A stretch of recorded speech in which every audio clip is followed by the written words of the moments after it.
encerclé par les valets de l'impérialisme français, est resté. Là où tout le monde se serait enfui, Gbagbo est resté, avec sa femme, ses enfants et sa mère, parce qu'il est le seul président reconnu par la Constitution ivoirienne, parce qu'il n'a pas un appartement qui l'attend à Londres, à New York ou à Paris. Et pourquoi risquer l'arrestation s'il avait des milliards dans les banques suisses? Il est resté pour vivre jusqu'au bout la tragédie du roi Christophe, et pour qu'enfin le masque tombe et que l'on découvre Ouattara, l'homme qui arrive au pouvoir dans un char français, le président de l'ONU, celui qui, comme sa femme, est un étranger à la solde des puissances de l'extérieur. Car qui d'autre qu'un étranger, plutôt que de procéder au recompte des voix que Gbagbo appelait de tous ses vœux, aurait fait appel à une armée de mercenaires pour tirer sur son peuple? Je revois Gbagbo, assis sur son lit, désabusé, livré par la France aux zouaves noirs qui, derrière lui, sont en train d'humilier Simone, sa femme. Et son regard dit la dernière phrase de Gabriel Péry, devant le peloton d'exécution de l'occupant allemand. « Imbécile, je meurs pour vous ». La France, aidée de collabos africains, nous maintient dans un appauvrissement permanent, en faisant jouer les institutions internationales en sa faveur, pour justifier les coups d'État militaires et les assassinats politiques qui ont pour fonction de réduire au silence les véritables leaders d'une indépendance réelle. Elle a forcé l'organisation d'élections dans un pays divisé par une rébellion armée qu'elle manipulait en sous-main pour bourrer les urnes et nous imposer son négrier Ouattara, le grand ami de Compaoré, l'assassin de Sankara. L'ennemi est en face. Hier, c'était un chasseur d'hommes avec son chien, son filet, sa muselière. Aujourd'hui, il est noir comme vous. Il porte un costume, mais il est toujours à la solde de la France.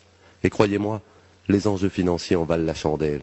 Ces enjeux, Mamadou Koulibaly, président de l'Assemblée nationale ivoirienne, les a expliqués dans un livre, La guerre de la France contre la Côte d'Ivoire, que les nègres, comme d'habitude, ne liront pas, parce qu'ils préfèrent se référer à la presse française, qui selon eux est plus crédible puisqu'elle est blanche. Cette presse française, très habile à mal poser les problèmes pour mieux légitimer les ignobles réponses qu'elle y apporte. Or, que peut-on attendre d'un journaliste lorsqu'il travaille pour Bouygues ou Bolloré? Elle ne raconte pas, la presse française, les intérêts de France Télécom qui a bénéficié d'une convention de privatisation dont elle n'a jamais respecté les clauses, ni des conventions obtenues de gré à gré par Bouygues sur l'eau et l'électricité à l'époque où le chef des rebelles, Ouattara, était Premier ministre, ni de l'autoroute du Nord que la France obligeait Gbagbo à confier au même groupe Bouygues. Elle est belle, l'Afrique, avec ses héros morts que l'on célèbre et qui ne sont plus que des noms de rues, des places publiques et des boulevards à putes en banlieue parisienne. Il n'est plus utile de gloser sur les résultats réels des élections ivoiriennes. Il est clair aujourd'hui que la France, comme jadis au Biafra, est le véritable instigateur de la rébellion en Côte d'Ivoire puisqu'elle s'est battue à sa place dans la bataille d'Abidjan. Pauvres nègres, réduits à nos folklores et nos querelles de poux autour de nos indépendances nominales que les négriers français, avec la complicité de nos États, redéfinissent au gré des circonstances. Nos réactions ne surprennent personne, bien au contraire. À l'heure où le monde arabe, dans un immense élan fraternel, se révolte contre les dictatures que lui a imposées la CIA depuis 30 ans, les nègres que nous sommes courbent l'échine et acceptent le diktat français. Cette même France qui a déporté Bamba, Samori, liquidé El Hadji Omar, la France de la traite négrière, du travail forcé, de la colonisation, celle qui nous vole 69% de nos devises en échange de la monnaie de singe qu'est le CFA, ouvrez la parenthèse, colonie française d'Afrique, fermez la parenthèse, et qui plus récemment a assisté l'autorité Hutu lorsqu'elle exécutait 800 000 Tutsis.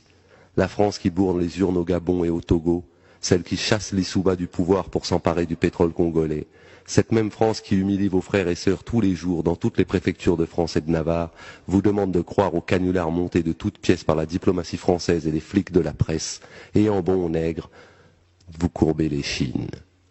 L'armée française n'est rien, elle a perdu toutes les guerres depuis Sedan, et elle ne gagne que contre les nègres. Vous pourrez désormais regarder vos enfants, et en toute confiance leur promettre un avenir pire que le vôtre. Nous n'avons été que les larbins de la France, ils en seront les esclaves.